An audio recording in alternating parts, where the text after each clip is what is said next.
प्यारे बच्चों, अब हम नॉर्थ ईस्ट में देखेंगे कौन कौन सी महत्वपूर्ण माउंटेन पास हैं। सबसे पहले चलते हैं सिक्किम में।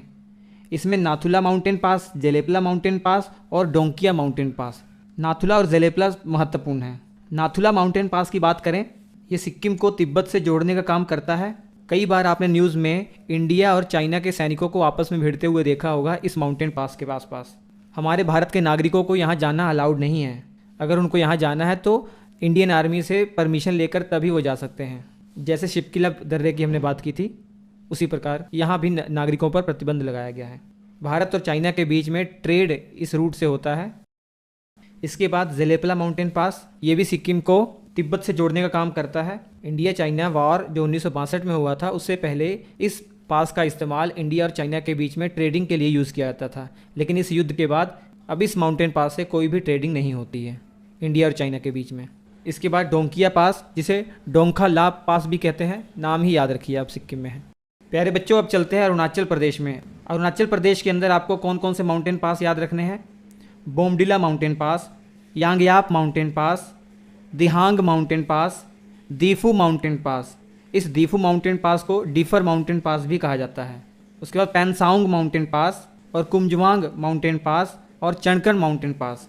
सबसे पहले बोमडिला माउंटेन पास की बात करते हैं। देखिए, अरुणाचल प्रदेश को तिब्बत की जो राजधानी है लहासा, उससे जोड़ने का काम ये माउंटेन पास करता है। भारत और चाइना के बीच में जब युद्ध चल रहा था 1962 का, तो ये वाला इलाका मेन वॉर जोन बना हुआ था। मतलब भयंकर युद्ध चल रहा था इस इलाके में। इसी कारण से 1962 से 2006 तक इस माउंटेन पास को सील कर दिया गया था। मतलब इंडिया और चाइना के बीच में इस दौरान कोई भी ट्रेड नहीं हुआ। लेकिन 2006 के बाद इसको ओपन कर दिया गया। अब भारत और चाइना के बीच में ट्रेड होता है यहाँ से। इसके बाद प्यारे बच्चों, यांगयाप माउंटेन पास है, इंडिया और चाइना को जोड़ने का काम करता है। इसके बाद दीफू माउंटेन पास, बहुत इंपॉर्टेंट है दीफू माउंटेन पास। क्यों इतना इंपॉर्टेंट है? पहली बात ये जानिए, इसे डीफर माउंटेन पास भी कहते हैं। इंडिया, चाइना और म्यांमार, इन तीनों के बीच में ये विवादित है। तो देख रहे हैं, तीनों देशों के बीच में ये ट्राई जंक्शन पर उपस्थित है। और इस माउंटेन पास का इंडिया और म्यांमार से व्यापार करने के लिए यूज़ किया जाता है और ये पूरे वर्ष खुला रहता है। इसकी पोजीशन देख रहे हैं कहाँ? ये मैकमोहन रेखा पर ही लाई करता है। मैकमोहन रेखा वही जो चाइना और भारत के बीच में, जो मुख्य तौर पर अरुणाचल प्रदेश वाला क्षेत्र है, यहाँ पर है ये। इसके बाद दिहांग माउंटेन पास। इस दिहांग माउंटेन पास का यूज़ इंडिया और म्यांमार के बीच ट्रेड के लिए भी किया जाता है और इंडिया और म्यांमार को जोड़ता है ये पास।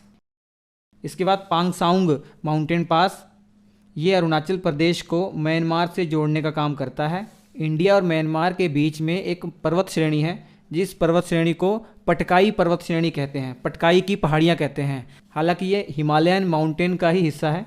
तो इस पटकाई की पहाड़ियों में ही ये माउंटेन पास स्थित है, जिसे पांगसाउंग माउंटेन पास कहा जाता है। इसके बाद कुमजुआंग माउंटेन पास, इंडिया और म्यांमार के बॉर्डर पर है ये। और लास्ट में अरुणाचल प्रदेश में एक और माउंटेन पास है, जिसे चंकन माउंटेन पास के नाम से जाना जाता है। इंडिया म्यांमार बॉर्डर पर है और इन दोनों देशों के बीच में ट्रेड के लिए इसका इस्तेमाल किया जाता है। नॉर्थ ईस्ट में लास्ट माउंटेन पास जो याद रखना है, ये मणिपुर में है, जिसे तुजू माउंटेन पास कहा जाता है। मणिपुर और म्यांमार को जोड़ने का काम करता है ये। तो ये थे नॉर्थ ईस्ट के most important mountain pass. Next class में हम हमारा जो प्रायद्वीप भारत है उसमें जितने माउंटेन पास है उसे हम